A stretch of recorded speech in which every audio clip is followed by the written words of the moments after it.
Brett Sockold here, helping you make every class Catholic. Last month, I was in Okotoks, Alberta, working with the teachers of Christ the Redeemer Catholic schools.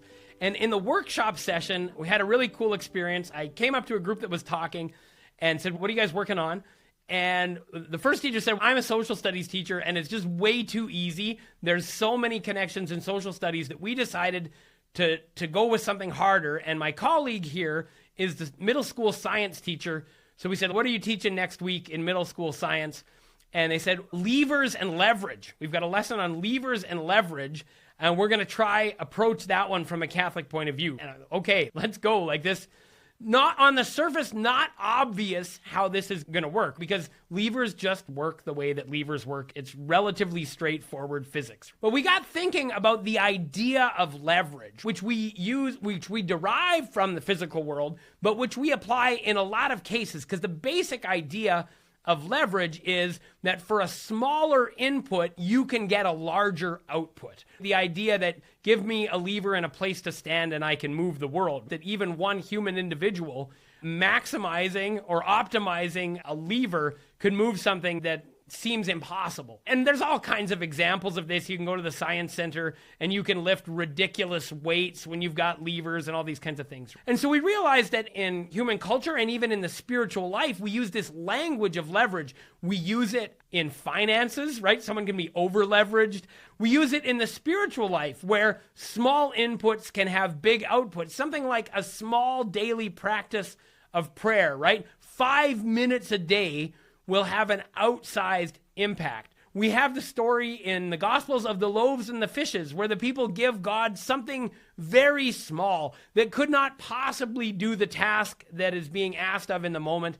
But Jesus is like the fulcrum, right? And you just this little input and you get this big output, right? You have the story in this line in the gospel, which is quite perplexing, but actually shows up all across the social sciences and economics. To him who has little, even the little he has will be taken away. And to him who has, even more will be given, right? That's a description of leverage. If you've got something and you can work with it, you can generate a lot more. It shows up in things like the parable of the talents, all that kind of stuff. So there's no shortage of scripture stories about leverage from a spiritual point of view. And you could explore those. One idea is to pick 3 or 4 of them, give them to different students in groups, and get them to explore how each Bible story represents the basic idea of leverage that we learn about from physics, right? So that was an idea that emerged.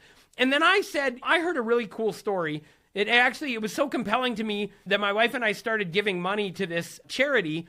We watched a video on YouTube about bicycles.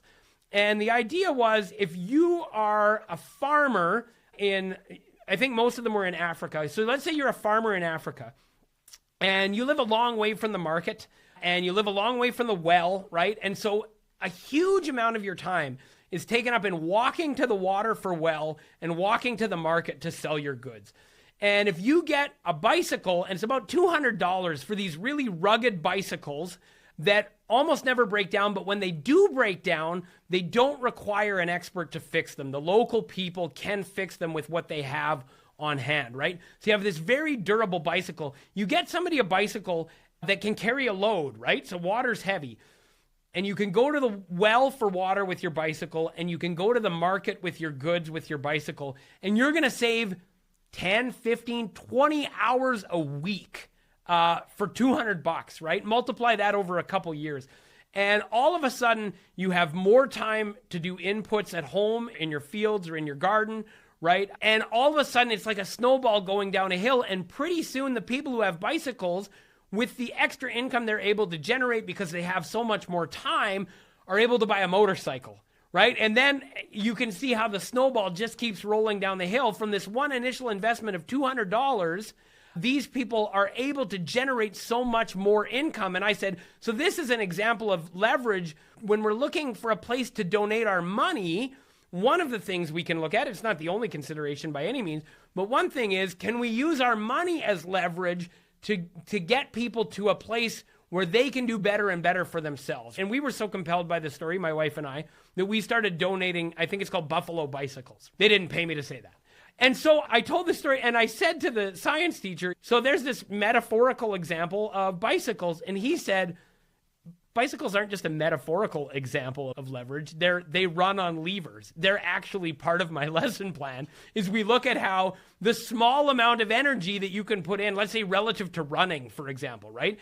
If you put in, I don't know how many calories into a bicycle, how fast and how far can you go relative to how many calories you put in to running? You're not going to go near as fast or near as far because bicycles leverage the energy you're putting in to get you moving. And so he already had, as part of his lesson plan, an exploration of bicycles. And now he had this story about a metaphorical application of the idea of leverage to getting people in these contexts in the developing world, bicycles that can work to lift them out of poverty. So I was just like blown away by all the possible connections to the idea of levers and leverage, which at first blush, if you're not used to asking the question, at first blush is just a straightforward, this is the way that it works. But when we can zoom out and start seeing things in a bigger picture, all of a sudden, all the connections show up and all these analogies across different domains show up. And let me say a last word about analogies. Analogies work because truth is one, right? So even the fact that we use analogies from one domain to describe things, something from physics, to describe something in economics, or even something in the spiritual life, the fact that we do that is a commitment to a worldview that says truth does not contradict truth. And all the different disciplines, though they have their appropriate method and their appropriate object of study, are actually studying in the final analysis the one truth. And so they won't contradict each other. And so we actually expect analogies to show up. That doesn't mean there's no such thing as a bad analogy. You have to still use your critical thinking.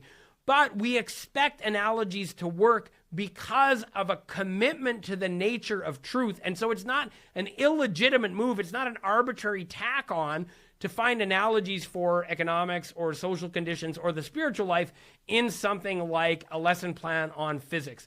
And so if you go over to the Making Every Class Catholic Substack, or maybe you're already there and that's where you're seeing this video, I actually worked to develop a bit of an outline for a lesson plan based on exactly this idea that you can use or adapt as you see fit in your own classroom. I hope that was helpful for you. God bless.